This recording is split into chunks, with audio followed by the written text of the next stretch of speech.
Yo, what's up, everybody, and welcome to Urban Absurdity. I'm your host, OG Ron. I'm your co-host, Big Dog Shan. And today we got a special guest in the building, man. Y'all seen him on Comic View, All Deaf Comedy Jam. Even had a special on the LOL Network. You might see him every weekend traveling doing comedy. Please welcome to the show, LAI.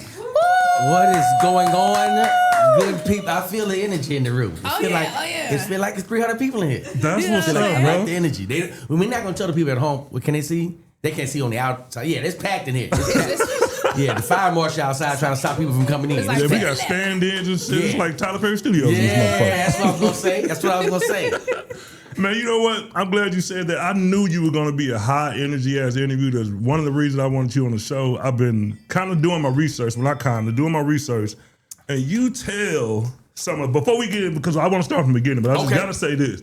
The stories you tell, man, you should write more books. So I know you got one. We'll talk about that too. Yeah, man. I want all my credits on this show. Every last one of them. You gonna get them. Yes. Well, we definitely gonna get them. Like, let's go back to the beginning. Where was LAI born, man? I was born in Alexandria, Louisiana. It's right in the middle, central Louisiana. Okay.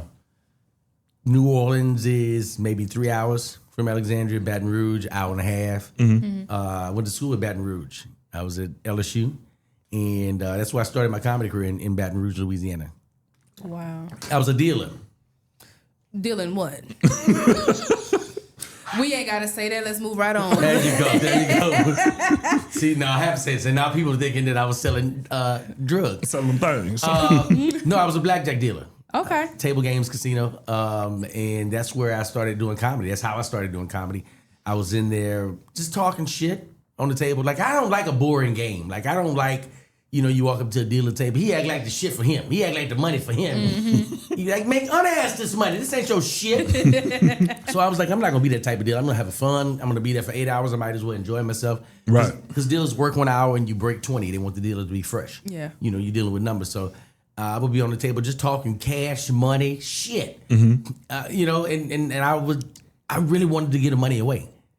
This is not my shit. I want to give every nickel. If I can keep my job and give everything away, I want. Because I don't like to see people's face when they win. You know what I mean? Hell yeah. And I'm talking shit. And this one day, this white guy just walked up to me and said, "Hey man, you should be doing comedy."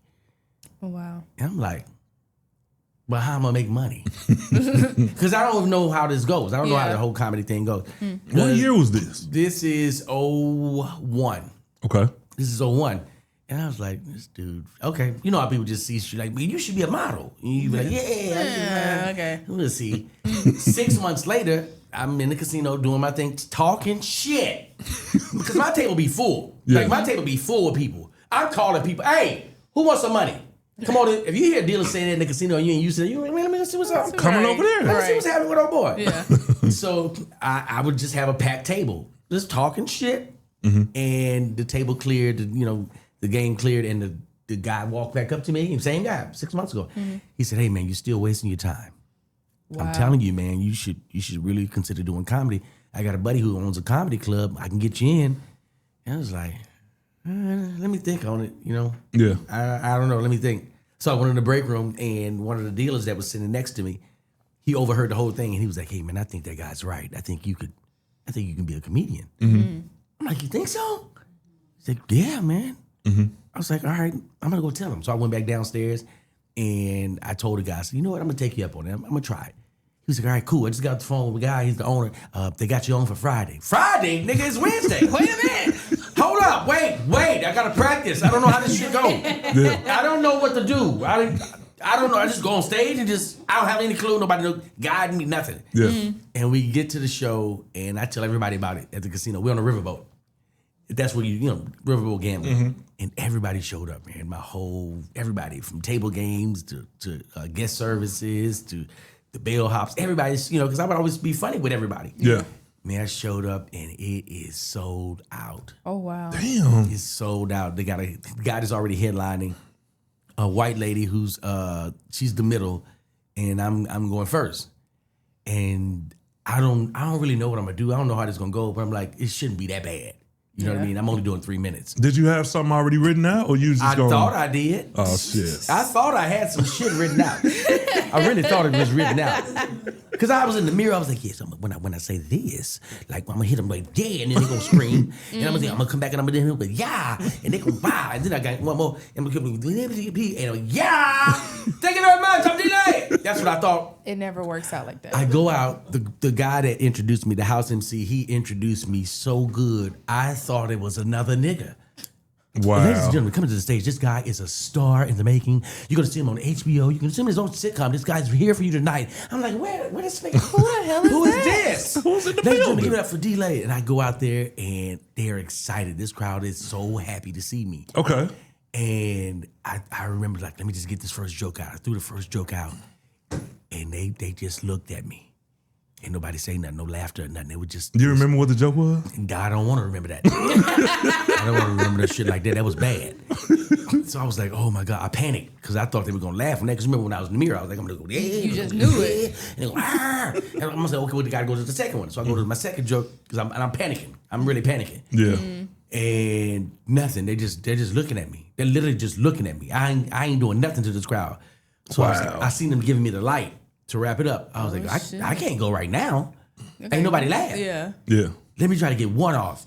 And I give him something else, and I heard, I don't know if it was a real laughter. The nigga could have coughed. I heard, and I was like, that's my time. I'm out. Man, I walked out of there, and I remember walking in the green room. I didn't look at nobody in the green room. I didn't want to make no eye contact with nobody. I just walked straight out of there, into the audience, to the bar, to just drink this night away. This was bad. I can't believe I let these people talk me into this shit. I'm pissed. I'm really pissed. And I'm embarrassed. Yeah. Damn. And Well, I told my girlfriend at the time, I was like, don't come because I think they checking that. She was like 18, 19. I was like, you got to be 21 to get in there. So I don't want you to come.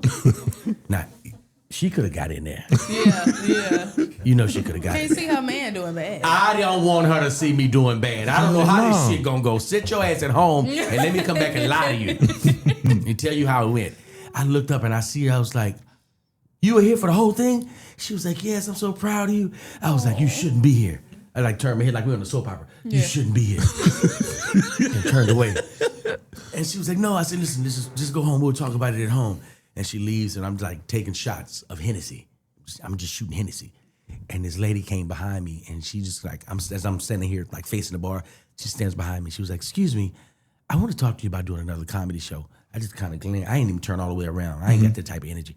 I turned and looked at her. I was like, ma'am, I don't know if you saw what happened on the inside. I'm still facing this way. She behind me. I won't even look back. Oh my God. I don't want to look at no more people in their face. The last people I looked in their face, they just looked at me. Nobody laughed. Yeah. So I said, ma'am, I don't know if you saw what happened in there, but I'm not doing comedy anymore. She was like, I saw what happened, and you have something. Yeah. And I'm like, I'm sick of this shit. Everybody, you got what I got? What? She was like, just please just do this one show. I said, ma'am, I'm never doing comedy. Could you please just leave me alone? Let me just sit at this bar and get drunk. wow. I sat at the bar and I drank, and the next day I went to work. And these people, they didn't know what to say to me. These people didn't know what to say to me. My coworkers had no idea. They didn't know what to say. They knew that I had blew it. Yeah. And they was like, hey, man, hey, at least you got a job, bro. You got a job. And as I'm going to clock in, I look up, I see this lady again. The lady's name was Lacey, that from last night was asking me to do comedy again. And I was like, ain't no way this woman came to my job. I was just about to say she was at your Yeah. job. Right. Ain't no way this woman just came to my job for this shit again. Yeah. So she was like, D-Lay, just hear me out. I know you said you didn't want to do comedy. Just do this one show for me, and I will never bother. I said, ma'am, I'm never do. Please leave me alone. Please. Shit. If I call the authorities on you. I'm about to call these white folks on you if you don't get my face. The white folks coming.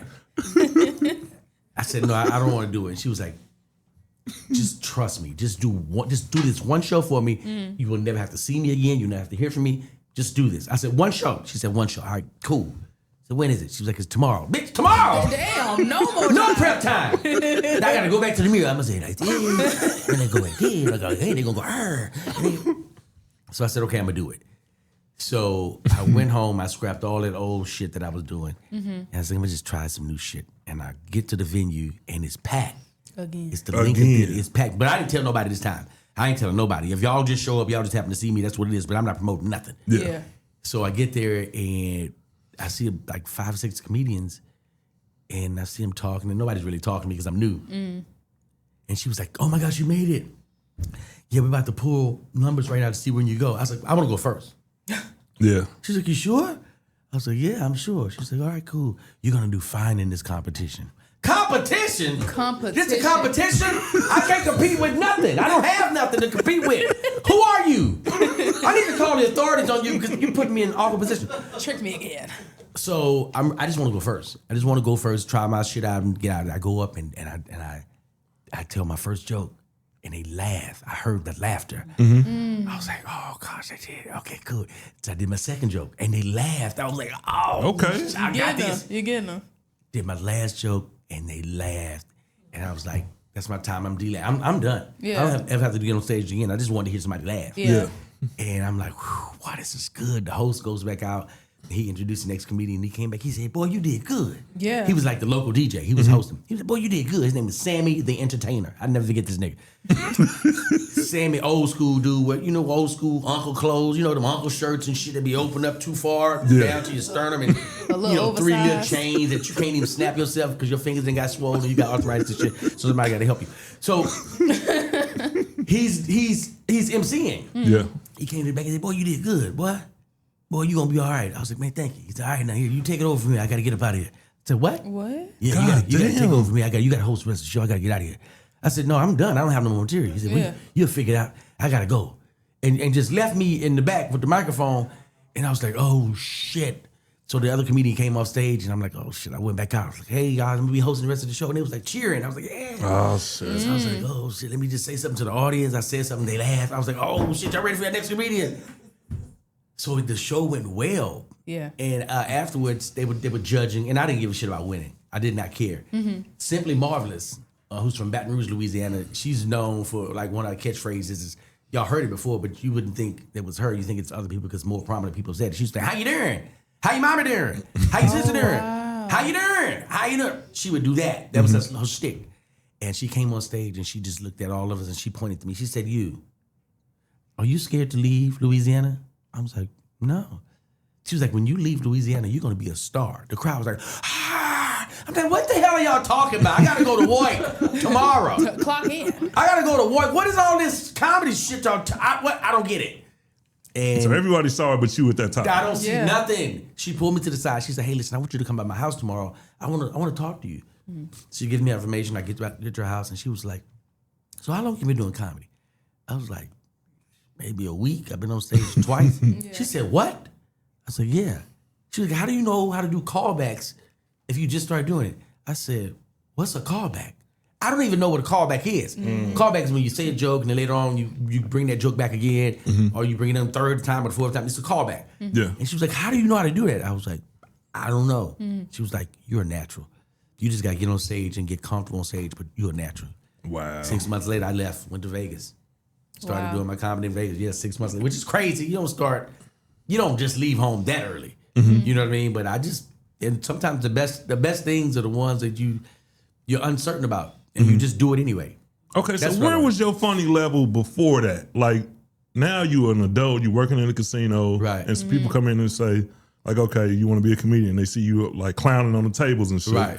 But before that, like, were you like funny dude, in your family? Yeah, the funny dude around my friends, the funny, you know what I mean? This dude that would talk shit, just go talk to strangers or just start a conversation with anybody. I was just, you know what I mean? I always like to make people feel good. So, I mean, it was just, but I didn't know, and that's what a lot of people don't get. That's why I it's funny watching people say, "Man, that dude should be a comedian." They have no idea. Just because you made your family laugh, just because you made your friends, the people next to you, your coworkers, that ain't shit. That's just funny around your coworkers. Yeah. Right. To stand up on stage for an hour with shit that's in your head, that's it. Yeah. Just you standing on stage, telling stories, coming up with bits. If something happened in the audience, react to that, call an audible, get back to the shit that you was originally talking about, and to land it at a safe place. Everybody can't do that. So when people are like, "You should be a Hell no. comedian," they just talking out their ass. It's not that easy. Yeah. They're just talking out their ass. Or when you see somebody online doing a 60-second bit, online. That dude's a comedian. And the audience has gotten so dumbed down, they don't know what a comedian is. They just think if a dude get on stage and he play with his cat or on social media and he's just playing with his cat and they get 1 million views the first day because he playing the cat and they make him silly sounds like, oh, he's a comedian. He ain't no... I'm passionate about it. I almost cussed strong. Yeah, I heard it. Because like I've been doing this 25 years. Yeah. I do this. I'm proficient on stand up and on stage. I'm proficient in social media. I'm a hybrid. I can do both of them. Yeah. A lot of these cats out there, and it's not, and I'm not minimizing what they do because to be a social media influencer, comedian, it's difficult as well. Yeah. Because you got to keep coming up with content. You got to keep putting stuff out there. Yeah. But stand up, oh, it's all by itself. Yeah. Ain't nothing else. Ain't nothing gonna rival it. Ain't nothing even, comparable to it. You have to learn that by itself. You could be funny online and learn that skill and that trade of how to convey your funny online, but to stand up on stage in front of an all black audience that came to not laugh. Oh my God. Because black people are the only people I know that come to not laugh. Yeah. They're coming in and just, man, we'll see what he talking about. Like, yeah, I don't give a shit what I'm talking about. I already got your money. Right. I got every nickel that's in here. I got it. No refunds. So you might as well enjoy this shit. White people will take the joke, no matter how painful, no matter how drawn out, how long, how boring. They'll sit there and they'll do that. Yeah. Black people are impatient. We are not. The Asians, very patient. Very patient with the joke. Hispanics, they're sort of like black, but black is by itself. We are very judgmental about shit. People, they will tell me, I'm coming to your goddamn show tomorrow night. You better be funny. You better be goddamn What funny. kind of threat? You know what I mean? But yeah, stand-up is different. It's different and it's become diluted to what an audience member thinks it is. You know what I mean? Because you see your favorite influencer on your phone every morning. Right. You know what I mean? He's dropping 3 or 4 bits a day. Funny as hell. Doesn't necessarily translate into a stand-up comic. You may have moments where or you can be a shock value type comedian. You know what I mean? You just go out and say some shocking shit and that still doesn't make you a comedian. That just make you say shocking shit. Right. Comedy. I'm talking about standing up and holding the audience for an hour to an hour and a half of shit that's in your head with a rhythm on it. Not some, stop right here. So what y'all want to talk about? Nigga, what's in your head? That's what we want to talk about. That's when you know they ain't got shit to talk about. Shit, I'm up here just seeing what y'all want, just fucking around. Yeah. Don't fuck around, we paid. Yeah, they want to laugh. We want to laugh, we don't want to hear no fucking around. We want to see something prepared, guys. Y'all see that shit I did online? Yes, now tell me the shit you can do live. Right. Big difference. Right. So I'm proud to say I can do both proficiently. And you've built such a large presence online. You were at, what 1.5 million on Instagram? 6. But who's counting? Who's counting this? Nobody's counting this. Come on, Please Shan. correct me. You worked hard Nobody's for counting that. it. 2.1 on Facebook. But nobody's counting. Come on, people. We gotta have some decorum about this show. Shit. No, I like it. What would you say is the hardest part about maintaining your audience? I mean, you've built it, but what is the hardest part about maintaining it? Consistency. Most people don't understand what that is. Excuse me. This video or just audio? Video. Both. Y'all finna get this. Cut the camera. Cut the camera. Let it roll. You know what I'm saying? Don't edit shit out. Leave it up here. And it's not cocaine. That's the first time nigga blow his nose. He on that coke. You know, that's that first thing they say. He on that First thing, shit. He on that shit. You know what I'm saying? No, you good. You I think this good. is the first. I've done a lot of podcasts. Yeah. Listen, I just moved here from LA and this pollen, The pollen Oh, is my crazy goodness. in Georgia. man. Crips and Bloods ain't got shit on the 7,000 pollen count. You know what I'm saying? Car looking like a damn lemon pepper wing. Oh man. It's ridiculous. Okay, you were asking about what makes it different.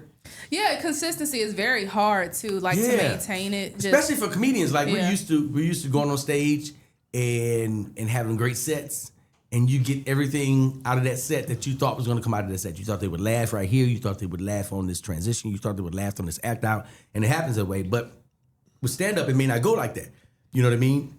With social media, it may not go like that. You may drop a video, and in your head, this video is killing. Right. You go look at it 6 hours later and you got 400 likes. You're like, oh, shit, this is bad. I ain't doing this shit no more. I'm out. Yeah. So that's where the consistency comes in. Like you got to do it over and over and over and over and over. It's like I post 7 to 10 times a day. You do. Yeah, I see. You know what I mean? It's not anything to think about. I know I got to do it. You know what I mean? I get up. I after my first prayer, I start posting right then. I already have a bunch of content already shot, so I just make sure that I have it lined up, and it's got to go across the board. It's got to go Facebook. It's got to go Instagram. It's got to go TikTok. I'm starting to get over on TikTok a little bit more. I was on it heavy, but they changed the rules so much as far as the pay. They just, you know, They don't pay as much anymore. no, they can disqualify a video. You can't talk to nobody about it. You can try to dispute it, but you know, it's videos that's your own. They'll be like, oh, it's unoriginal content. Like, nigga, it's me. It's me up there. How is it unoriginal? It's my. But how TikTok goes is whoever posted first, that's who get it. Monetizes on it. Like I can take this whole thing right here, clip it up, and post everything first, and y'all not gonna get a nickel off of it. God damn. It's cold. Yeah, It's a cold word. It's the wild, wild west over there. Yeah. It's wild. YouTube is the more steady. Right. Facebook is a bag as well. That's why I'm on most, but I'm trying to spend more time on the on the YouTube side of things. But just to get up and just post it and stay consistent. All your videos not gonna hit. That's just how it goes. Yeah. All of your videos you're not gonna hit a home run every time you get up the bat. Right. Yeah. And I'm cool with not hitting a home run. I just want to get on base. Yeah. Hell yeah. My people just know, okay, D-Lay dropped 2 today. If I go a day without dropping nothing, my inbox, first of all, my inbox is already crazy, but they're like, hey man, you all right? You okay? I'm like, no, I just think it was a travel day for me. I Yeah. traveled from LA to here, so it's like a 4.5 hour. And then I'm tired, because I'm tired. I'm a human. Yeah. Like, yeah, man, but come on, man, we need that shit. Yeah. But it's a drug. Yeah, hell yeah. I'm like, whether you want to believe it or not, well, you can try to dummy that. It's a drug, and we are all addicted. Right. Whether you're the server or whether you're the receiver, it's like, you know what I mean. It doesn't matter. If you're the work person that's consuming content, you addicted. Hell yeah. I tell you what. I tell We you all what. in it together. I know. All right, not me. I can put my phone. I tell you what, smart ass. Go take a shit and leave your phone in another room. Watch how that go. You be like, oh shit, I'm missing something. Oh, hey, who in there? Somebody in there? Bring me my phone. I can't move. I'm shitting. I mean, the first one just came out. Right. That means I'm gonna be in like 4 or 5 more minutes. Bring me phone. Is anybody in there? Shit. You're in there reading for breathing. You mad as hell shitting. This how you shitting. You ain't got nothing to look at. Where your phone at? Yeah. Get Right. your addicted ass off that toilet and go get your phone. It is addicted. And it's like, for me, I'm feeding the habits, but I love to do that. I love creating. I love being able to put out a lot of content because Right. I understand what it does. Right. Yeah. The people that don't do the content, they don't get it. They don't get it. They don't get the monetization part of it. Right. They don't get they don't get it's a whole lot of work, let's be clear. But like the rewards of it is now you get to, you build your visibility online. So in my case, now that's ticket sales. Because you guys may have never seen me before, but you come across my video like, oh, this is funny. And then somebody send you a video of me the same day. You're like, oh, shit. Yeah. And then you send a video that you're like, oh, shit. And then you look up, oh, that dude, he's a comedian. Because I've been doing comedy 25 years. It's people that still inbox me like, hey, bro, real shit. You need to get on stage. You may want to think about doing comedy. I hit him with the same shit. Man, people been telling me that. I'm going to have to take you up on that. Let me get in the mirror. I'm going to go like this. Yeah, that's like, it's work. It's really, really work. And both sides of it. You know what I mean? The stand-up part of it. And I'll never stop doing stand-up because I love doing stand-up. But this part of the game, the social media, feeds the stand-up. Yeah. It feeds the stand-up world. You know what I mean? So before you went to Vegas, because I'm sure when you got to Vegas, how many shows, the in-between you in Louisiana and before the move, what was the work ethic like? Like, how many times did you get on stage? How long did it take you to get a good set together? When did you feel like, okay, well, I got this? Like, more than just the last one, you felt like my set can go anywhere. I went to this place called Club Culture. It was an African club, and I was just going to do a set because his host invited me, and he didn't show up. Damn. So he didn't show up, and it's not a bunch of people in this club. It's it's a bunch of Africans, maybe 7 or 8 Africans in there after work. The show started at 6. 6, you know what I mean? This is like an after work crowd. And they all African. As a matter of fact, they don't even want to hear my shit. They just there to drink striped beers. Yeah. You know them striped beers? They just in there to drink that. And I'm sitting back waiting, you know what I mean? But 7, 8 people trying to go over my set in my head. And the owner came up to me. His name was Olu. He says, we need the host. I said, what? Who? Because this is the second time this shit happened. Y'all trying to make somebody host some shit. Yeah. I said, I got 3 minutes. Yeah. He said, good. You are going to be the host. I was like, damn. What? But I don't know if you heard me. He says, I'll be right back. He goes on stage. He says, clap them hands. Clap them hands for the man who is coming up here to uplift the people. Damn. He didn't say make them laugh. He said uplift them like I was about to change the world with my speech. Like this is about to, I'm about to give y'all a real deep dissertation on life. Yeah. I go up there. He said, coming to the stage, very, very talented. Give it a clap. Give it to, he didn't even know how to say it. Give it a clap. Give it up for delay. Hey, delay. Hey, that is it. Delay. He didn't know if he was saying it right. Delay. Yes. Him. And I go up and I'm excited. And they all spread out. Like some people got their back turned. Like some people turn to the side. Like they're not there for me. Right. Yeah. They're just there to unwind. And I'm like, hey man, how y'all doing? Who the hell? They're just looking. They're just looking at me. Right. Now the show was supposed to be like an hour and a half. Only people that showed up was me and 2 poets. And my homeboy was a comic. Okay. Two comics and 2 poets. So I was like, oh shit, I'm out of my 3 minutes up. All right, y'all ready to keep this show rolling? Motherfuckers still ain't saying shit to me. They got to sit, turn to the side, they talking. I was like, all right, this is it. I know y'all want a poet. Yeah. They ain't saying shit. Hey, give it up for such and such. Poet guy goes up, you doing this shit. You know, poetry don't really matter. Yeah. You don't know if you're doing good or bad at poetry. You just because you don't if you don't get no response, somebody be like, yeah, it was deep. Snap. Nobody said shit, but that was deep. I see where you were going with that angle. That's deep. Wow. I go back up. I was like, yeah, man. So, man, how many of y'all from Africa? I'm just trying to say some shit to make them say something back, right? Right. These motherfuckers still won't talk. Still ain't gonna say I just no. turn to the They side. having their own conversation. They're not talking to me Y'all ain't at gonna all. rep y'all set? God damn. So I bring up my buddy who's a comedian. He goes up. They hate him too. They hate both of us. So the last person I'm bringing up is another last poet. I bring the poet up and I go to the owner and I'm like, hey man, I don't have no more material. This it for me. So you can go up there and close it out. And you know, he says, no, you are talented. You are the new host. Oh. Go close the show damn. and have the people buy a beer. Eh? I was like, what? The people have to buy a beer. If the people don't buy a beer, how can I stay open? I was like, okay, because that was his whole thing. The whole time I was like, he just wants you to buy a beer. Buy a beer. He don't give a shit if don't nobody laugh. Right. Right. Buy a beer. So I go up and I close it out, and it was every Monday. I would go back every Monday, and then 10 more people show up, and then 20 more people show up.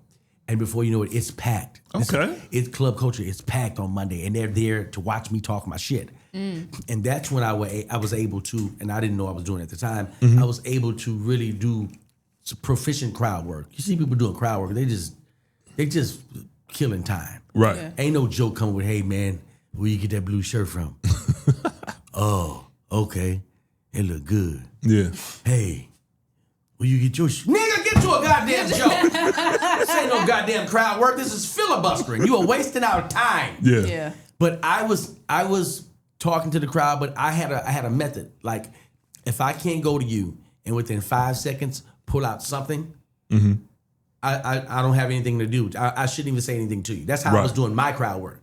Because I didn't want to be in the crowd just lulling, because I didn't have no material, but I was making sure that I was snappy with my shit. Right. It was coming out, and I wanted to be able to go there and then come right back to material if I was going to material. And if somebody interrupted me, I can go here. I just wanted to be on my feet. I love Don Rickles. Yeah. Like, Don Rickles is like a comedic hero of mine. You know what I mean? To watch him just go, and keep going the whole time. And I wanted to incorporate that with storytelling, with some dope, clever bits. I just wanted to be proficient all around with standing up, doing stand-up comedy.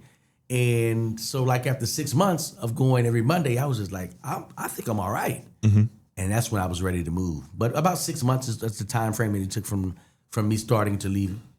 Okay. Well, I got you. I mean, you've been doing comedy for a long time, and now these days people are saying cancel culture is more prevalent these days. Like, how do you feel about that? Do you feel like social media is watering down the real comics? Do y'all have to censor more of y'all's material these days? Now, you better watch what you say now. You're not just going to come out here and talk reckless. Now, you're not going to be out here talking about certain groups and thinking that shit just going to be It sweet. ain't get right. I don't look at cancel culture because I don't have that type of comedy. Yeah. You know what I mean? If I say something to you and you're not able to laugh about it, then it's not me being malicious. It's not me being rude to you.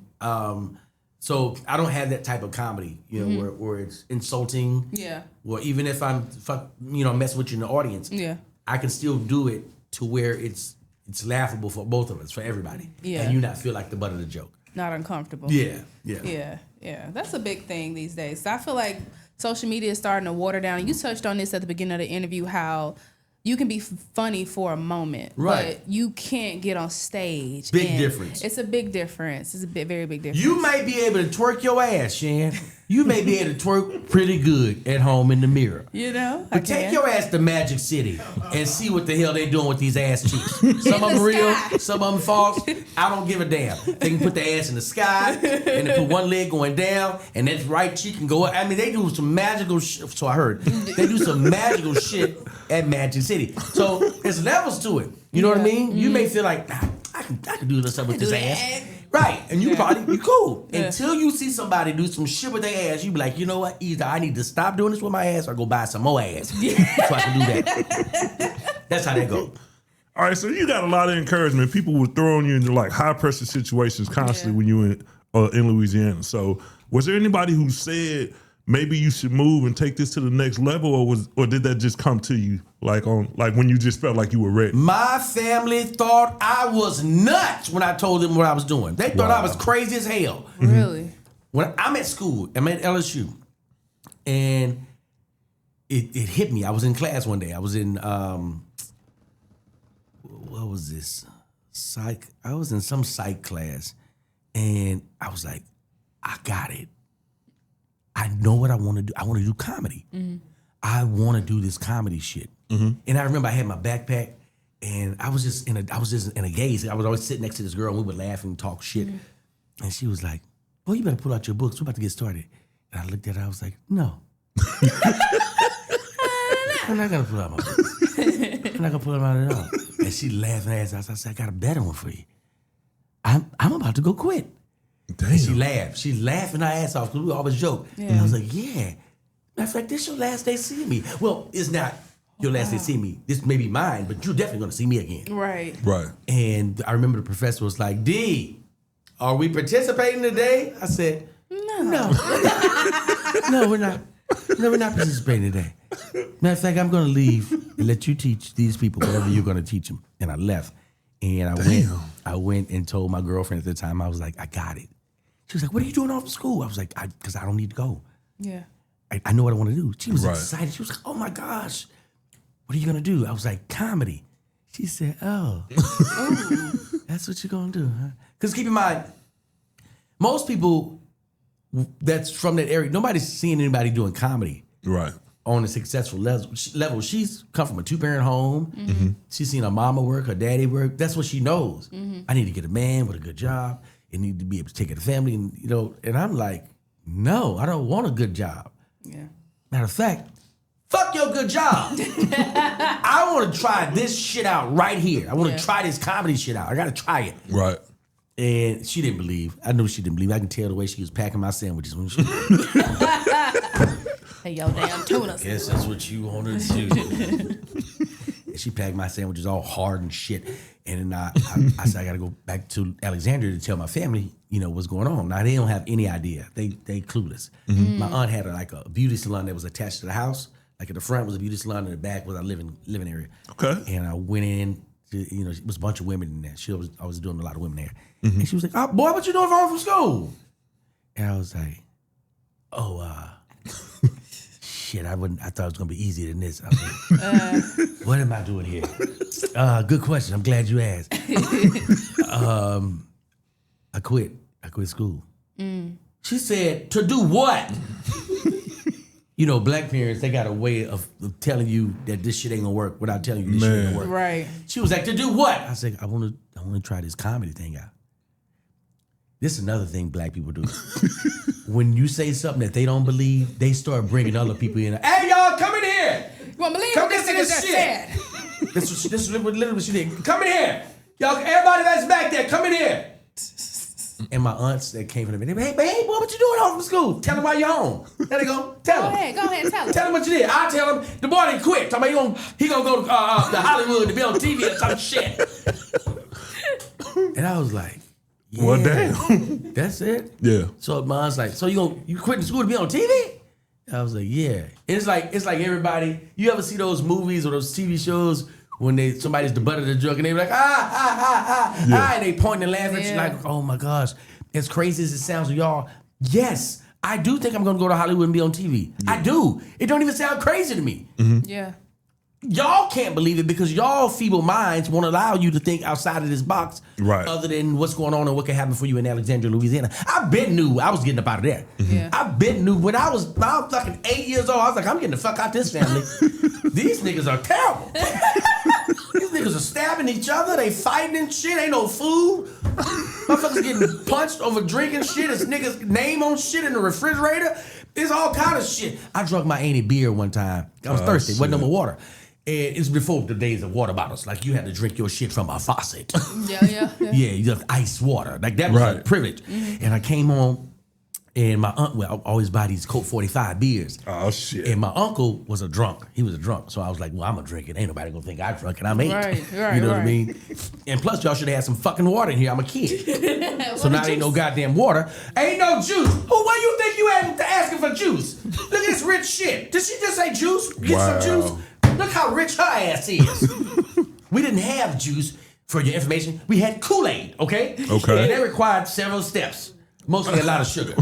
Yeah. So none of that is there. And I see the Coke 45 in there. And my aunt, she would do something slick, right? Very slick, very niggerish too. She would take the bottle, right? It's already cold. And she would like blow a breath on it and then mark a line to where it is.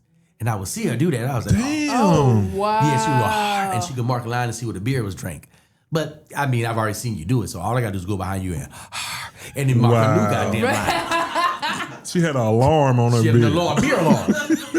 Man, I drunk this beer and I'm thirsty, right? I never drank beer before, and it's a Coke 45. I drank that bitch with 2 hands. That's how big I had to drink it with 2 hands. I drink it. I bet your ass is leaning. I was like, because it's strong. Yeah. I said, oh my gosh. I am fucked up right away. I am 8. I am fucked up. Oh my God, I gotta go to bed. I gotta go to sleep. I am tired. Shit. I was about to go back outside and play touch football, but I can't. I'm fucking lit. Man, I go to bed. I'm asleep. I'm asleep all day. I wake up maybe like 10:30 at night. What greedy motherfucker done drunk my goddamn beer? I was like, I'm gonna go back to sleep because these niggas finna fight. Yeah. And she blamed him for it. I never told her that I did. Wow. Yeah, so that's the household that I grew up in. That's the but back to the family not believing in where I was going with that. This is how and I don't blame them. At that time, I didn't understand. Like, come on, man. Nobody in the family's ever done anything like this. Why wouldn't y'all rally behind it? But people don't rally behind the shit because they don't have the vision. It ain't their vision. Because it's never happened. They ain't seen it before. Yeah. Right? And in my head, I'm a dreamer. I'm thinking all these glorious things that I would have. Like, I'm like, no matter where I'm at right now, like, even as a kid, I'm like, nah, I'm gonna be in something different. Yeah. So I had all my stuff packed in the bag. I was really just coming home to say goodbye. Mm-hmm. And my auntie was like, so you leaving? Mm-hmm. I was like, yeah, I'm leaving. You got everything you need? I was like, yeah, I got everything I need. Because I had a map. Wasn't no map. Wasn't no GPS. You had to map your shit out. Hell yeah. I had to draw I had to do some MacGyver shit. Google MacGyver if you don't know who it is. So I was walking out the door, and it was a sad moment because they never seen me. Me leaving to go to Baton Rouge was leaving to them. you know, which is an hour and a half away. You know, Right. that's like leaving because we're country. It's country people. And I was leaving, and I was backing out the driveway, and my auntie flagged me down. She said, "Hey," I said, "Hey, what's up?" She said,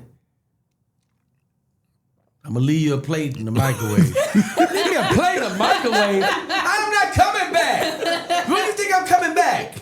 I'm gonna leave you a plate in the microwave? That means your ass is coming back. Coming Man. back tonight. Yeah. Wow. But now that they see it, it's like, yeah.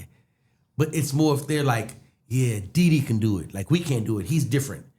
That's still their mentality. Like, Wow. And I'm totally opposite. If I see you do something, I'm like, no, she started a business and she made $5 million this year. I can do it because another human being did it. There's no difference between us other than what we apply in our lives. Right. That's the only difference. And Right. how consistently we apply it. That's that's what life boils down to. You know what I mean? And if you don't have that discipline as a man to be consistent with things, it's going to be hard for you to find success. You know what I mean? Right. Or you may be one of those people like you did this one thing and that's enough for you for the next 10 years. I'm different. I'm a go-getter. I'm a Virgo. I like to analyze stuff. I need to visualize it and then execute it. Right. Niggas will visualize shit for 15 years and not God. move on it at all. Right. What you doing? Ah, shit, nigga about to get that Bentley. What you doing? Shit, I'm looking at it now. Right. Shit, right now, it look good too. Look good. Yes, they don't even want that much for it. They don't really want that much for it. Hey, what you gonna do? I'm gonna keep watching because you got to visualize shit. Right. See, that's your problem. You got to have vision. So that's what it boils down. That's why I teach my sons being consistent, man, and stop chasing ass. God damn, man, I know it's a lot out here. It's a lot, but I wish I had a father that told me the shit I tell my sons. Right. Like about women, like because it's easy to fall into that line of chasing and then you'll look up and you knock down like 10 bad chicks. Then 6 years then pass by. Right. So what that you knock down Miss America, Miss Tennessee, Miss HBCU, Miss USA, you knocked them all down. It means nothing. You know what means something? Acquiring shit that's tangible. Exactly. Go get you some land. Exactly. You've been chasing his ass for, and that's nothing. Like I ain't got to chase him. I'm still a lion, but I ain't running behind nothing. It's But success. You got to chase a little success too. I'm talking when it comes down to women. When it comes down to women, that's it. That's it. Right. Because all the other shit gonna come and get successful and watch how ass just arrives. Like ass will just show up. just get successful. Just start popping up. Just be successful, and you ain't even got to be able to talk good. Served on a platter. Man, ass coming out of both draw legs, like my grandma said. She giving up ass out both draw legs when you successful. I'm telling you. All right, well, speaking of success, I got to slide this in here. Okay. So, when was the first? All right, so you went from Louisiana. Yeah. You get to Vegas. Was that where you caught your first big break in comedy, or was that Los Angeles? Like, I won the Star Search competition. They used to have a Star Search. okay, that was in 2004, right? Right. Okay. 2003, I was the runner-up, and the next year I won it. And now that opened doors for me to perform in casinos, because usually the opening act, you know, he's usually brought by the headliner, but they had something in place where, you know, certain casinos, they would allow the winner to open up in the casino. So that way you can establish a relationship with the headliner. And if you're cool enough, he can take you on more gigs. But that was like the start of it. And then we had Who's Got Jokes. Who's Got Jokes. Bill Bellamy was the host of Who's Got Jokes. And he saw me on that. And I advanced to Germany. And that's when he really sat down and said, yeah, You advanced to Germany. yeah, Kaiserslautern, Germany. Yeah, I've been around the world. I'm working on my third passport. He sat and talked to me, and he had a real conversation with me about my career. He was like, "Man, what do you want to do?" I was like, "Man, I want to do stand up. I want to do TV and movies." He was like, "Who's bringing you on the road?" I was like, "Nobody." He was like, "Yeah, not many people are going to bring you on the road. Just telling you straight up. You do too goddamn much. Because you was too strong. Most people are not bringing you on the road." That's why I hold Bill Bellamy to such a high regard. You know what I mean? Because he could have said, "Nah, man, I ain't doing all this shit." It didn't matter what I did on stage. he'd never be like, hey man, you gotta tone that shit down. No, Bill is securing himself. Yeah. He's a bona fide headliner, a killer. So it didn't matter what I did on stage. And I learned that from him. Like, I don't care what the person before me, my opening act does. They don't, Right. First of all, they came to see me. Right. That's first. Ain't nobody come to see you. Otis. Nobody come to see you, Otis. And I just learned to have that type of confidence in myself.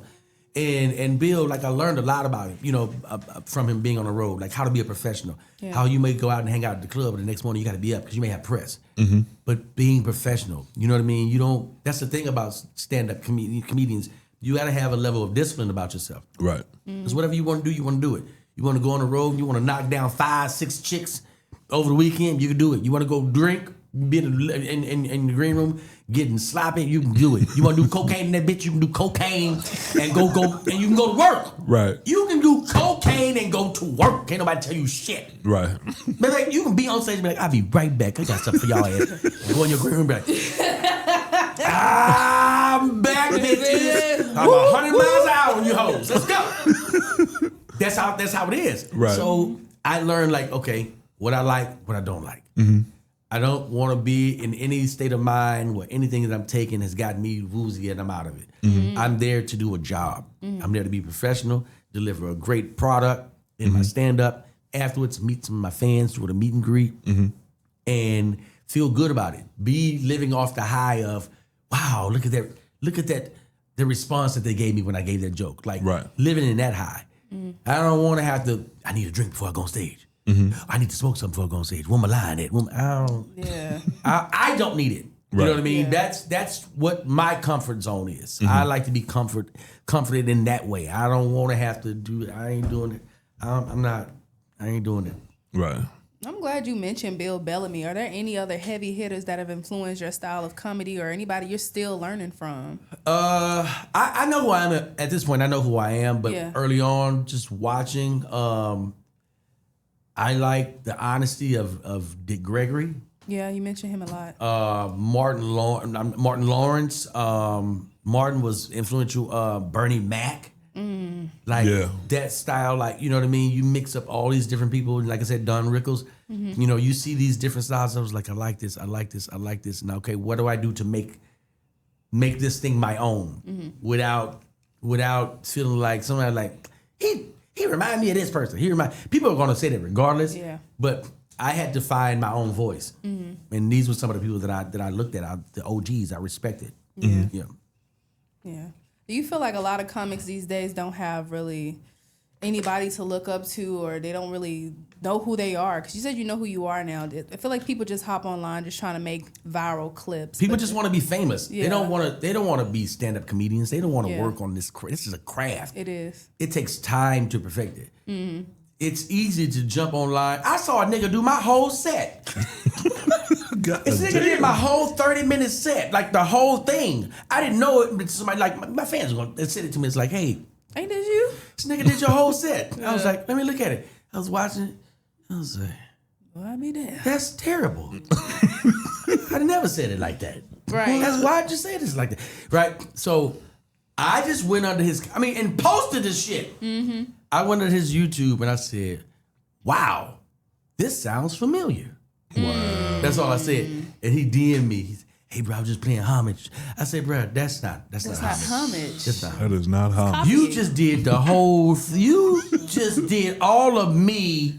You was wiping your face when I was wiping my face. Like, you took Oh, wow. You stole me. Damn. Everything. You stole the wipes. I don't feel. Damn.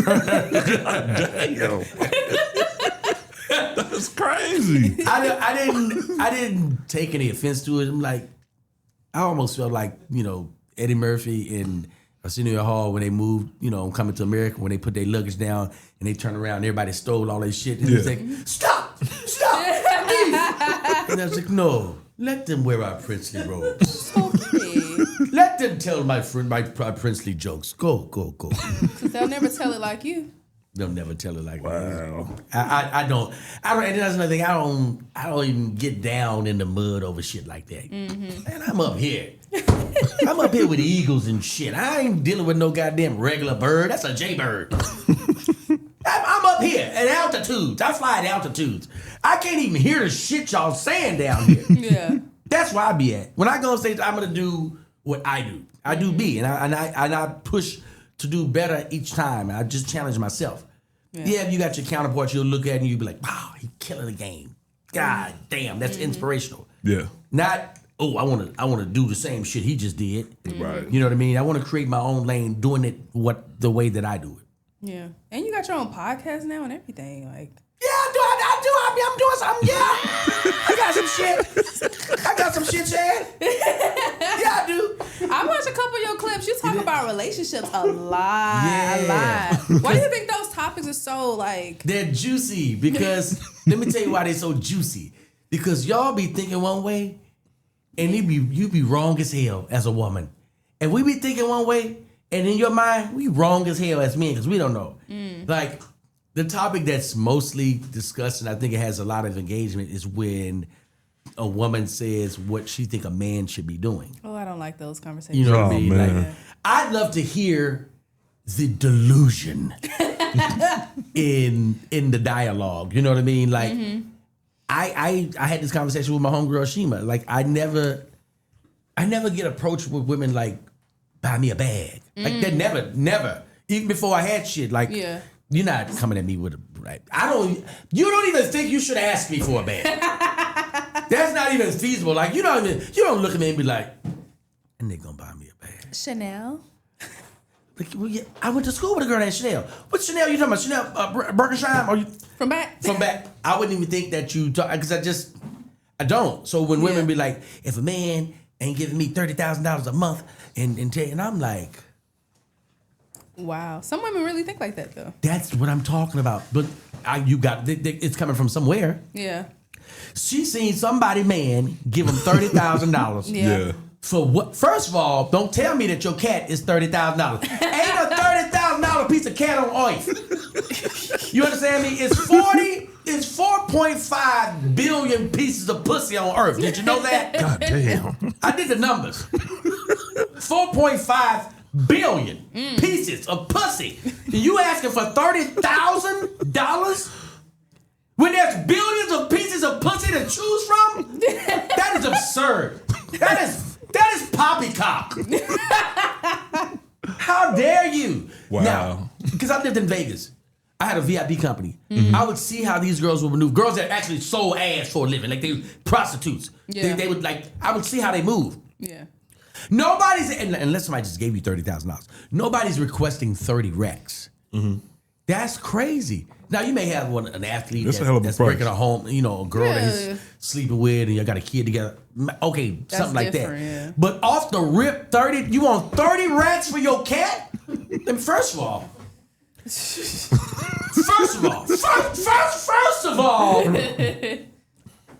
if I ever paid $30,000 for some cat, you gotta know this about me. You live with me now. Right. You're mine. You are mine. I just need you to maintain the cat. I don't like a lot of hair. Don't like all that. Get that out of there. Don't nobody want no 70s pussy. Cut that shit off. Cut that. Am I going too deep? Because I thought it was... No, you good. It's going to be on a Christian comedy network, ain't it? I did not know how far we were going to go. No, we were- $30,000 for some vagina is crazy town. Yeah. And That's a lot. I thought, this is what I thought. I could be wrong. I ain't never had no cat. You had one. I thought it was an even exchange. I thought the goal of it is you come, I come, we come Together. Oh. That's what I thought it was. But clearly, I think these millennial coochies are... I think they're taking it somewhere. Somebody told them that their cat was here and our cock was here. That's an imbalance. We need to balance this shit out. Yeah. We have to balance it out with reality checks. you have to now listen. If a dude, now this is what I say. If a dude is leading with the money, hey baby girl, I'm gonna fly you. Drain his ass. Right. Get everything out of his ass. Yeah, baby girl, I need to take you shopping. Yeah, you need to take you. Let me tell you something. This is what I used to tell my girls. When I was dealing with women, this is how I operate. Yeah. We in the club and a nigga offer you a drink. Mm-hmm. You take it. Mm-hmm. Hold on. Everybody, hold on. Everybody, hold on. Everybody, if you're in the truck right now, you driving, pull your ass over. Hold on. This is how that goes, and I stand by this today. Mm-hmm. We out, Shan. Mm-hmm. I brought you out to a club. Mm. We having a good time. Mm. We may or may not be in VIP. Okay. Maybe we will, maybe we won't. But we're there. Okay. Okay, we ain't standing in no lines. We're not gonna do that. No. That's rude. Mm-hmm. So I say, hey, Shan, about to go to the bathroom, need to piss. I'll be right back. And while I'm gone, some stunting ass nigga then rolled up on you like, hey, what's happening? What's up, red hair? I see what you got going on, red hair. I see what's going on. Yeah. Okay, the meta glasses? Or that's you? No, he's meta, baby. Meta. Okay. Got a meta on. Okay, got the meta. Look, can I buy you a drink? Then you are supposed to say, yes, I take a bottle of Veuve Clicquot. You wanted to, yes, I'll take a bottle of Ace of Spades. You better shoot for the goddamn stars when this nigga offer you a drink. $350 bottle. Get the bottle or get him out your face. Hello? That's how you do that. Yeah. Because now you know, here's the deal. What if that's what you drink? Mm-hmm. You asked me to buy me a drink. Right. I told you what I drink. Right. Mm-hmm. I need Ace of Spades. Mm-hmm. Oh, goddamn. You asked me. What do you think? Matter of fact, get out of my face. Right. Get your motivated ass body out of my face and go over there and talk to the lesser Hugh. Go over there and do that. But as far as like men getting jealous, I ain't got the time to be jealous, fam. Right. Yeah. I know who I am. I know what I present. I don't have time for that. I'm so glad I was blessed to not be asked shit like that. Women didn't ask me nothing. Mm-hmm. You're not asking me for that money. You're not gonna ask me. Mm-hmm. You know why? Because I'm gonna beat you to it, and I'm gonna ask you for $30,000. Yeah, plot twist. This dick is 30 racks. Didn't see that coming, did you? No, you didn't. A 30 rack cock. Yeah, you didn't. Now go tell your girls that. Girl, bitch, you won't believe. Bitch, you ain't gonna believe what I did. What you did? I'm gonna pay $30 for some cock. Who cock? It's D-Lay.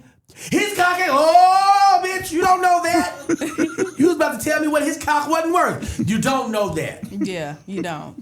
I mean, what's the craziest thing a girl has ever asked you for when she found out you had a following, you were a comedian, you were that guy? I have strange stuff that have like like I have fans like overseas that don't really know. They don't have big and etiquette. They don't know how to big right. Right? Damn. They come by there, hey, D-Lay, big fan, man. My daughter having surgery tomorrow, man. Was wondering if you can give me $100,000. $100,000? Nigga, I didn't even know you were on Earth. Until you begged me for $100,000 US. And you went right to six figures. Let me tell you what I say. Straight up. Let me tell you what I write. Damn. Sorry we're not able to contact you at this time, but if you leave a message, I write it like it's an already automated message. I didn't realize you was going to be begging, but someone will get back to you in the next 24 hours. If it's anything that you need immediately, call 911. Yeah, put that in your messages and see how they'll stop begging right then. Oh my God. Like a woman that I'm dealing with? Not even a bag. No, I had a girl ask me to get her titties done. Okay. There's rules that come with that too. Yeah. They're my titties now. They're my titties.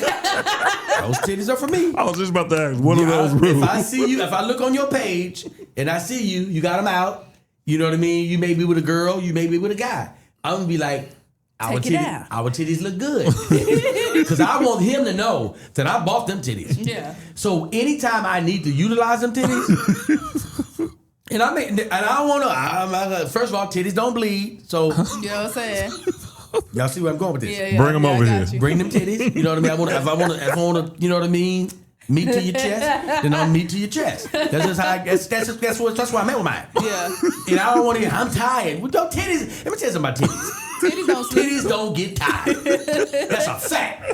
I'm gonna tell you right now. Titties don't get tired. So if I spend $5,000-$6,000 on one, and I don't care what my position is. I have 3-4 wives. Mm-hmm. I bought them titties 2 years ago. Still want them. They're still under warranty. Let me tell you something. If I see you out and about, this is me. This is how I'm gonna greet you, girl. We look good. Come on now, keeping them up. You don't need that bra. Look at you. Girl, come on, I know his camera's on. Okay, good. Put the titties back up. Clap off. There you go. Just put the titties up. Oh man, put them titties up. I like that. that is crazy. But that's a great question. But I'm trying to think. Like, what if somebody's asked me? Because I beat you to the point. I asked you first. Right. Them OnlyFans, I get them first. OnlyFans gonna get them first. When you looking at, because I look in people's bio. I want to see if soon you see that OnlyFans. When I see that OF, I'll be like, oh, I'm asking her for 10. I'm gonna see how many subscribers she got. She got it. She got it. Yeah. That's another thing. Like men, I think if men were straight up about what they wanted, I think relationships would pan out better. Yeah. But a lot of times we come in, we be lying because we want you to like us. So if we told you the truth, we wouldn't think that you would go along with it. But that's where you're wrong, fellas. I stopped lying 10 years ago, and it was the best thing that I could do because it's so relieving. It's so relieving to walk up to you and be like, hey, listen, I think you're amazing. I love your hair. I love your smile, your personality. But I would absolutely love to make love to you tonight. I would love to. See, fuck can come off strong and you gonna fit black girls. White girls will take fuck. Like, they oh my like gosh, you look that. so amazing. I would like to come and give you a boner. You gotta say shit like that in their lingo. I'd love to come and give you a boner. She's gonna go, oh my gosh, he has to give me a boner. Black girls, you better not say want to fuck. Excuse me. You have to say, I want to make love to you. Because it's more palatable. You can take something like that. But if I can't be like, hey, listen, you look amazing. I love your hair, the meta glasses, your smile, your personality. Let's Wanna fuck? Yeah. Take them titties out. Start with your chest and moving down to your belly button. And then them all up in your cock. Pop it cock. That ain't gonna go off well. Yeah, so that ain't aggressive. gonna come off right. too aggressive. Yeah. But that's why you gotta have a certain tone and everything. You gotta have a certain charisma when you convey it. It just comes off a little better. And I'm telling you, the shit works. I know. When you just put your cards face up and be like, hey man, I ain't got time to play. Hey, I wanna take you on this beach that's got jet black sand and we're gonna have dinner and we have a butler. Now, that's the tone for everything that y'all do. Right. Because you jump way out there trying to impress her. And maybe you got it. Maybe you don't. Most of the time, niggas don't have it. They don't. Hell But even no. saying stuff like that. Just be honest with her. Listen, I think we should be, like I asked this one girl one time, I said, we're going to be straight up. Okay? She was like, okay. I said, we're going to be straight up with each other. We're not going to play no games. And we're not going to be lying because I don't have time for that. Okay? If I ask you something, I want the truth. If you ask me something, I'm going to give you the truth. Now, the first question I'm going to ask you, okay? This is coming to you first. If you want to rebut me with another question, you can do that. But this one's for you, okay? Are you ready? You ready? I said, are you crazy? She said, yes. Didn't blink, didn't flinch, got straight to them. She said, yes. I laughed. She did not. Straight face, standing in her crazy. Right here. What's Right, funny? now that's real. I said, I'm still waiting on her to. I said, so you crazy? She was like, yes. Yeah. I get crazy. I said, oh shit, you get crazy. Okay, I'm gonna tell y'all this story. I gotta tell y'all this story. She may be a little upset because she told me stop saying my name when you tell the story. You can change your name. No, I'm saying it. I gotta say it. Okay. I gotta say it. Her name was Ebony. Ebony was like one of the dopest females I met. Like she was dope, man. Like just show up to my house with gifts. Like she ain't tricking on me. Like she just want to do nice things for her man. Yeah. But I told Ebony, I said, hey, listen, I'm dealing with multiple women. I'm just telling you right now, so we don't have no misunderstanding. She was like, okay. Well, I'm telling you right now, I'm not gonna allow that. You know, if we're gonna be rocking together. I said, well, what I'll do is I'll make sure that I don't put it in your face. Damn. But I'm going to deal with these women. That's not going to stop. So she was like, well, just don't let me see it. But the thing is, let me share something with you. Let me tell you something about a good time. You ready, Shan? I'm ready. Have you had a good time before? Oh yeah, for sure. Say that for sure. That's me know that you had a good time. That's for sure. Yeah, when you said for sure. That's been recently too, but for sure. Oh, for sure. The thing that I found out about a good time, and it's consistent with anything that you do and anywhere you go, a good time, nobody wants it to stop. Nobody wants to get off that ride. It's good, right? So regardless of what he told you, you're gonna find an excuse to get over that hurdle or address that hurdle with some crazy, but you're gonna still get back to the fun because that's nothing like fun. So I said, hey, let's go, because I like doing nice shit. I like taking females out and doing some dope shit. I just like doing some fly nigga shit. Like, let's go to this nice ass restaurant overlooking the beach, having a sea bass and a tomahawk steak, a halal tomahawk steak. God damn. with twice baked potatoes. You know what I mean? Lemon herb butter. Lemon and come on, you've been places. Oh, a lot of places. So she's nasty. Let me get back to I'm trying to stay focused. She's nasty. I didn't pick up on it earlier. I just got her nasty. It just registered to me. Taurus. Man. I used to drive a Taurus. You know? I used to drive the shit out of the Taurus. It's a good car. So we are hanging out and having a great time, right? We're having a great time because I've taken sex off the table because I know I'm getting this. I'm not, it's not like, oh, you going. I know It's coming. that it's coming. Yeah. I'm not forcing that at all. As a matter of fact, I'm ready to turn you down on the first date because I'm showing you so much of a good time. You're gonna be like, he got to want to bring me home and throw that meat in me. That's where you're wrong because I'm providing a good time. Yeah. Because my plan is to show you a good time over and over. So it's so consistent that you don't expect anything but a good time. So now you're gonna be like, okay, my guards are down. Whatever this guy wants to do, I want to do it. This is just that's how D-Lay would operate. So we are having a blast. We're about 6-7 months into it. This is a really great time. Nice dinners. She's like, she comes by the crib, she cooks, she'll clean up. You know what I mean? Have some amazing sex. I ain't got to tell her to leave. She go shower, put her clothes on, and walk out. Y'all don't even understand how big that is, ladies. That's huge. After you get that dick, get on out of there. Yeah. I'm gonna say this again because some of y'all think you should be hanging around. After you get that dick, get on up out of there. Skedaddle. I'm gonna say it one more time because sometimes when I say shit, I be saying it fast and people be missing it. After you've gotten some grade A dick, get out of there. Now let me tell you what you think. You think he wants you to stay around because you guys had a great time, and you did.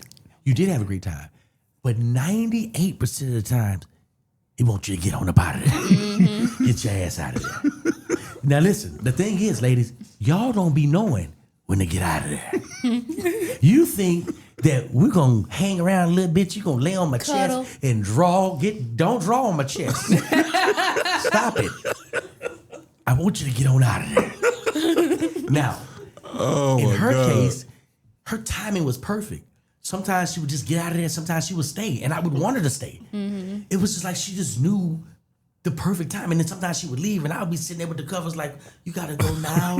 Really? She said, yeah, you don't want me to get out of there. And I was like, wow, this is good. You know what I mean? It's not one-sided.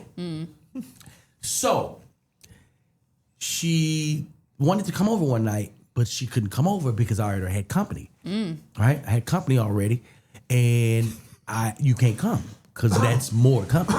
You know what I mean? And then I know you don't want to get out like that. I mean, if you want the girl to stay and you come over and we can all get popping, I'm nasty. You understand me? I'm plenty nasty. I keep the dick on me. You know that. I keep it on me. I keep it on my person. You ain't never not worried about me not having it on me. I keep it on my person. So I said, you can't come. So what do you mean I can't come? So what bitch over there? I said, well, let's not call her bitch. You know what I mean? She's right there. She could probably hear you. So let's not do that. Oh, that's how we gonna do this? I'm coming over there anyway. Now, see, now you breaking the rules. And what's happening is your feelings then got involved. And now you feel like you are allowed to act out a little bit. You know what I mean? You kind of feel like that. You got time in. It's been 6 months. It's been 6 months. We're having a good time. You've had some good dick. You've came several times. Every time we come, every time you come up, you gonna come. I ain't playing that. Who am I? What kind of man would I be? Who am I? So she comes by and she knocks on the door for a long period of time. I got old girl in there. I was like, man, this is crazy. Now you got to stay. You got to spend the night because I don't know what her intentions are. You got to stay. Can't leave the door. You got to stay. So that blows over. I go back to her and say, listen, this is not going to work because you getting too emotional about this. So you don't love me? I'm like, absolutely, I love you. Yeah. See, that's another thing. See, man, I wear my heart on my sleeve. I'm a Virgo. I'm gonna tell you, I can love you after day 2. I can, if it's good enough and the cohesiveness is there, I can love you after day 2. So she was like, yeah. I'm like, yeah, I do love you. She was like, well, I don't want us to break up. I said, well, we have to. At least we need some time apart. Okay? We had some good times, but that's it. She said, okay, but let me just come suck your dick one more time. I said, okay. God All damn. right. All right. I think that's fair. Okay. That's a good idea. Come on over. I'm here. Nobody's here. Come on through. So she came shit. and I said, listen, this was good. This was fun, but we do need a break because, you know what I mean? That last little move you pulled was a little crazy. But I told you I was crazy. I know, but that don't make it right that you told me you was crazy. So now we've been apart for like about a month and a half. And I'm feeling good because I've kind of gotten out of my system. I do miss her, but I've kind of gotten out of my system. I'm taping this TV show for Bentley Kyle Evans. I forgot the name of it. And I do a video. Hey, man, about to wrap. Have fun on the set today, man. I appreciate everybody. Love y'all. Look out for it coming soon. Well, she sees it and she DMs me. She's like, oh, I'm so proud of you. You did everything that I thought you would do. You know, I really believed. She always believed in me. She really did. And then she would give me nice gifts too, like not no bullshit. You know what I mean? Like she would give me like a designer shoe, just out of the blue, just a designer shoe, just for nothing. It ain't my birthday. My birthday ain't coming up or nothing. God damn. And just a nice girl. Yeah. So she said, I'm so proud of you. I was like, damn, Ebony, thank you. You know, I've been thinking about you. She said, I'm always thinking about you. How about we have a drink, a celebratory drink? I said, you know, Eb, I don't know. You know, you and I drinking together, don't worry about that. Just meet me over at the Savoy in Inglewood and we can have a celebratory drink. I was like, And she said, matter of fact, don't worry about anything. Drop your bags at home. I'm going to send you an Uber and I'll have your Uber go back. I said, okay, that's okay. You know what? That's pretty good. I get to her. I hug her. I haven't seen, you know, when you ain't seen that person in a while, it's been, you know what I mean? Rocking side to side. Yeah, you're rocking. I'm like, man, we used to do some heavy fucking. You know what I mean? That's what I'm thinking. I don't really know what she was thinking, but I was thinking we doing some heavy fucking, and I'm reminiscing. So we're having drinks, and she's drinking with me, and I look up, and I got there like 8 or 9. I look up, man, it is 12 o'clock. I said, oh shit, it's tomorrow. You know, we started drinking yesterday. I gotta get out of here. She was like, don't worry. I'm gonna just take you home. I said, okay, cool, you can take me home, no problem. Messed up. Now, I'm nice and lit. I'm not out of it, but I'm nice and lit. She's lit. I feel good. So as I'm driving, she's driving me home, and she was like, wow, so when does it air? I was like, oh, it should be airing by next month. She was like, I'm so proud of you. Wow. I was like, thank you. Yeah, so you can just pull over right here, put the hazards on, and we go. She pulls over and she turns the car off. I said, well, why would you turn the car off? What you doing? She's like, because I'm going upstairs to your place. And I said, oh my God. Then it hit me because I've been drinking and I lost track of time. That's a strong ass cough. I don't know who did that, but that was a strong ass, loose ass cough. That cough came with something. I don't know if y'all picked up on it. Okay. I thought it was just me. So yeah, give me one of those tissues, coffee brown. Coffee brown is crazy. Coffee brown is God damn. Yeah, okay. So it's a lot of tissue too. That's a lot of tissue. Yeah. Whole damn roll. She damn sure. She damn roll. And I give you this, and you give me the roll next time. All right. Oh shit. So, Ebony. Get that shit. Get in there. Everything she say sound nasty now. Get that shit. Damn. Are we talking about snot or cat? Get that shit. Oh yeah. Get that. Oh my God. Get in there. Okay. So Ebony pulls over. She's like, I'm coming upstairs. And I was like, damn. I said, no. And she said, why can't you go upstairs? One of your bitches upstairs? And I was thinking like, yeah, because I totally forgot that somebody was upstairs. Yeah, somebody is upstairs. Wow. I was like, oh my gosh. And I was like, yeah, there's somebody upstairs. I said, how about this? Since you don't want the night to end, because I live in downtown LA. And it's, you know, clubs always going on. I said, let's just go over to this club and have a drink. And then, you know, we can just call it a night. She was like, okay, cool. No, we go over there and we have a drink. And the whole time she was like, I'm going upstairs. Matter of fact, I'm leaving. She left me and she just leaves out the club. Because I live right down the street. Oh, Lord. She goes to my street, but I know she can't get in. She got a call and I got to let her into the gate. I'm not letting her in the gate. Because it's connected to my phone. There's no way I'm letting you into this gate. Right. But the problem is when you crazy breeds consistency. Did she climb the gate? Oh no, she was patient. She just waited till somebody opened up the door and then she just walked in. Oh, Lord. So I was like, oh my gosh, I'm trying to call the other phone. I'm like, oh my God, please answer the phone. CC, don't open that goddamn door. You remember the girl from the other night? She said to kill you. Yeah, don't go over there. You ever seen Thin Line Between Love and Hate? This is Brandy Webb, goddammit. 333 Pacific Coast Highway. That's where she at. So I'm trying to contact CC to let her know that Ebony's on her way up and that don't open the door. She won't answer the phone. Oh, shit. So I'm like, oh my gosh. I go through the back door. It's the front door. I go through the back door. I go upstairs to my room, to my place. I go in. I'm like, oh. I say, hey, has anybody been here? No, Cece don't have a clue. She's oblivious to what's going on. She has no clue. She was like, no, what's going on? How's everything? I was like, oh, everything's good. She was like, where have you been? I was like, have a seat. I got to talk to you about something. When I say have a seat, I got to talk to you about something, I realized, oh, shit. And it's like everything slowed down. You didn't lock the door. Oh, shit. In walks Ebony. Boom, pussy. Oh, so this the bitch you been in here with? And I was like, oh my gosh. Only thing I think is, why didn't you lock the fucking door? And I said some bullshit. I said, how did you get in here? Just stupid ass shit. How did you get in here? I walked in this motherfucker. You say I got in here. And she was like, oh. So, and Cece had like a salad prepared for me on the table. Oh, fuck that salad. She had a salad. She was like, oh, so you got bitches in here preparing food for you on the motherfucking table that I bought? And grabbed the table and flipped it, because it's a high table. Woo! And flipped the table over, bing, and the vase broke and all kind of shit going on. And I was like, oh, hell no. I gotta get mad. Yeah. Oh, hell, I ain't mad. You're right. I'm mad. I'm busted. Right. Yeah. But I ain't mad. But I gotta act mad. Right. Oh, hell no. You in here flipping over shit. So Cece was like, oh no, you have to get out of here. And I was like, no, Cece, don't you talk to her. Cece okay? Don't say shit. Now she want to fight me and she know me. Imagine what she want to do to you. Right. And you fucking me. Right. So I want you to stand over here. So sure enough, she gets too close and they try to go at it. I'm like, oh my God. They're trying to, and I'm trying to separate. I'm like, hey, Cece, you need to go. Like, you need to run. Yeah. You know what I mean? Like, this is your life. You're right. You need to get out of here. Right. Get out of there. Get out of there. He was like, no. I said, no, Cece, leave. We'll discuss all this later. It's the table that flipped over, his vase, a broke vase with the flowers in. Oh, you bought the bitch flowers? Like, no. She bought me flowers. She bought me these flowers in this nice vase. I wouldn't dare do that. I'm a kept man over here.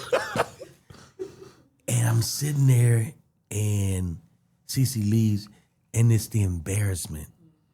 Like, for both of us. I'm like, first of all, shame on me for not just saying no to the celebratory drink. Shame on you for letting my dick be that good that you respond like this. You could have found another way to go about this. Right. But again, it goes back to the beginning. She told me who she was. Oh, she was crazy. She told me. So with that, whatever comes with that, right, that's what the crazy is. I can't break down what shouldn't be crazy to you, the woman that told me what you told me who you were. Right. I can't say you don't bust in my house and knock over the vase and the high tables that you bought. Right. I can't say that. That's her level of crazy. Right. But I had to take responsibility too, because I should have been totally clear in saying, hey, listen, this is what I'm going to do. I know you just told me you crazy, but these women that I'm dealing with, they're not going nowhere right now. Yeah. They're going to be here. I'm going to have a great time with you. We're going to have an amazing time every time. We're going to have great sex. You're going to come. I'm going to come. We're going to come together. And we're going to have a great time. But I said all that to say, men, if you put the cards out there, right, and you put them face up, you be like, this is my hand. Side. Here it is. Just like I can't get crazy, I get mad when you tell me you're crazy and you do something crazy. You can't get mad and get upset about when I've put my shit down like that. But right. I just think it works better once you just open about who it is and what you want. I think that's how it is. I like that. So D-Lay, you're on tour. When can people see you? Where can they come to see you? If they don't live in Atlanta, what's the next stop? Where are we going next? I'm glad you asked, Shan. You asked some amazing questions. You should have been a journalist. I get that a lot. I am currently on my tour. I beg your pardon, comedy tour, and we've got May 14 and 15. I'll be at Tempe. Tempe Improv, but I do have a date coming in August at the City Winery. Those tickets will be sold out. It's probably like halfway sold out now, but it's all the way in August. But they always show me. Atlanta shows me love, so it'll be sold out. So you can catch me at the City Winery. But if you go to my website, it's DLAI.com, ITSDLAI. Don't buy my tickets off strange sites. They starting to scalp my shit too. No, sir. Yeah, man. Somebody like, hey, man, your ticket's high. I was like, well, what's it? Stay buying them and I reselling. bought two, man. Shit, them $400. Nigga, who you spent $400 to go see who? Got scammed. I said, bruh, my tickets are not there. Like, VIP is $65. Like, you spent $400? Yeah, man, me and the wifey. Bruh, you not getting in that show. I don't know who sold you that, but you're not getting in the damn show. So, I've got a lot of dates. If you go to itsdelay.com, you'll see the tour schedule. But I just finished taping filming my pilot for my TV show. Wow, congratulations. Congratulations, bro. Yeah, I finished filming that last week, so it's something that I can't wait for y'all to see. I don't know if you've been watching my Facebook and some of my Instagram. The young kid named Cameron Washington. He's dope. He's really, really dope. I've heard of him there, the little baby. Yeah, Yeah, I've been working with him, and he plays me in the TV series. It's whoa, coughing and a not just sneeze. sneezing. We gotta get the hell out of here. Stuffy head. So we definitely gonna have to wrap this up real definitely quick. got to Let's wrap wrap this shit up. Hell Could be yes. getting guests It's Jeremy in this bitch. It is. Next a time, Lysol. have a mask when I come in this bitch. Have the money and a mask. Shit. I'll take the mask first. You know what I'm saying? Because everything she do, she's standing squeezing her hand. And you ever see these people right here? Always. And shoo. Oh, sorry. Gotta clean up again. Ooh, clean up on aisle 3 right here. And shoo. Ooh, that must. Just always got some clean. Always got the purifier in the hand. I'm just over here supervising everything. Good. Everything all right. You want another water? Get that woman a hot toddy. I'm very excited about that. The name of the show is I Want to Be Traded. It's a story of a dysfunctional family that's helping raise this kid, and this kid is getting all kind of terrible advice from his family members. I play his uncle. We are living in the same home, but we share a room together. It's hilarious, but it's dramatic. So it's a lot of twists and turns, and it's a lot of layers in it. You'll laugh, you'll cry. It is an amazing piece, and I cannot wait for everybody to see it. Yeah, we just shot the pilot. So That's dope, Where will man. it be Congrats on aired? that. Where can people watch? I'm glad you asked. You should have been a journalist. I don't know if I mentioned that. We're just getting it packaged, and we're going to be selling to the highest bidder. So nice. That's a great piece of work. It's really good. It's shot really well, directed, written. Everything about it is nice. Shout out to my team, Angela Artis, Tangi Moore. They played an instrumental role. Everybody that came in and make this project what it's going to be, and it is going to be huge. And I just made the first announcement on the Urban Absurdity. That's dope, man. That's dope as hell. Nobody knew that shit. Didn't nobody know that at all. Man, Well, we thank cannot you, let you thank get out of you. here. I got one more thing for you. Okay. The social media is going crazy. Right. You with these reaction videos. Once I ran across you a little while back, started following, I was like, man, this dude is crazy. Like, I didn't find out about the stand-up comedy until like maybe 2 or 3 months after following you. See? I can't lie, but the damn videos just pulled me in first, so you already had me anyway. Right. So where did that come from? When did you say, did you start with the reaction videos, or was that just something like you thought that would be funny, or like how did that shit come about? I was down bad, actually. I wasn't getting booked. Okay. Like 3 years ago, I wasn't getting booked at all. I would see these package shows with these different comedians. I'm like, God damn, I can't get a show. I can't get in the package? Can't get nothing. And I think I had maybe 8 gigs that whole year. I think I had like 8 for the whole year. And Lesa was like, just start doing some. Wait a minute, so Lisa's real? That's gonna actually Lesa. People don't even know that woman is real. Lisa! They have no idea that woman is real. That was definitely gonna be my last question. She is real, and she was just like, "Hey, why don't you just start pumping out content?" And I, started doing like 2 videos a day, and I was like, you know what? Why am I doing 2 when I got more than 2? I can do 3. Yeah. And then that number went to 5, and I was like, oh, these numbers are growing. My social media numbers are starting to grow. So I was like, I'm gonna do 10. I got it up to like doing like 20 videos in a day. God damn. Yeah, I did like 20, and then I was just like, okay, I got it. Feed the algorithm. That's it. And let me tell you something. I used to teach a class. It was called Putting Together the Pieces. I've got a community now that I just started for young and aspiring comedians. You can be a comedian, you can be a social media influencer, but it's called You Should Be a Comedian. Right. And it's on the school community, SKOOL, if you download the app School. Oh, wow. And I would tell people, like, I'll tell them exactly what to do. And Lisa was like, don't be telling everybody the secret. I'll tell them the secrets. It don't matter. They're not going to do it anyway. People are not going to do the work. That's Most people don't want to do the work. Most people are not going to do the work. If I tell you, you know what, Shan, you got to do 5 videos a day. You're going to be like, Ooh, that's a lot. shit, I might give you 2. Nah, I can't. And it's because it's hard. Right. It's hard. Tell somebody to do 3 videos a day for 60 days. Most of them won't be able to do it. It's just time consuming. It's a lot of work to get to do when you're not getting paid. Exactly. Yeah. You're not going to do that. But I understood the trade-off. I'm going to grow this audience. Eventually, these platforms are going to monetize me. Yeah. Then I could translate that into ticket sales. Then I can keep growing my numbers if I just stay consistent. And that's what it pretty much boiled down to. I wasn't getting booked. So I was like, I'm going to just go to social media. Went to social media, and the numbers just started going nuts. And I was doing like 2 or 3 videos on Facebook. I started doing 10, dropping them over there. And I used to kill them on TikTok. I used to tear their ass up on TikTok. But then they switched the game up on how you're getting paid. So I was like, let me just stay with what's more consistent. Facebook. So now Facebook paying. Facebook. So now it's like I'm now starting to venture over into YouTube. But more than anything, I'm just creating brands of content in which people can identify, and it's relatable to people. You know what I mean? From stand-up comedy to podcast interviews, right, to storytelling, to high-end content. What I consider, that would be on streaming Netflix or just different networks. Yeah. So it's staying consistent and always wanting to create. It makes it easy for me. Yeah. Man, what I gotta say, well, go ahead. No, go ahead.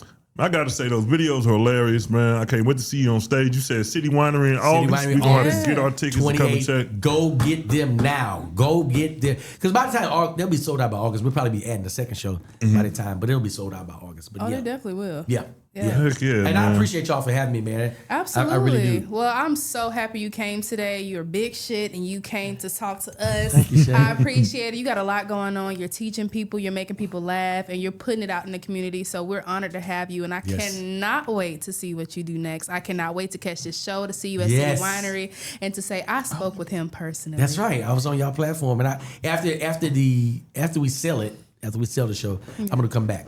Please do. We would love to have you. I like speaking stuff, so people can see that he didn't just say this. He did it. And he said it, and then he did it. Yeah. You know what I mean? Because you got to say shit. You know what I mean? You got to see shit. I see it on my vision board every day when I wake up. I'm like, okay, yeah. I'm getting my Rolls Royce at the end of this year. I'm getting my second mansion in another place. I really believe in that. And when you do stuff like this, when people see it, it lets them know that things are attainable. You can do it. You just have to do the work. Yeah. Just do the work. So after it drops, I'm definitely coming back. Man, well, we're going to hold you to that, man, because this has been a funny-ass episode. I already knew my stomach was going to hurt by having you on just by watching your other videos, man. So I want to, man, thank you for coming on the show, man, and, man, congrats and good luck with everything you got going, bro, and we will see you in August. Absolutely. I appreciate y'all. Thank y'all. All right, y'all, we out of here. See y'all next episode. It's been a pleasure. Thank y'all for watching.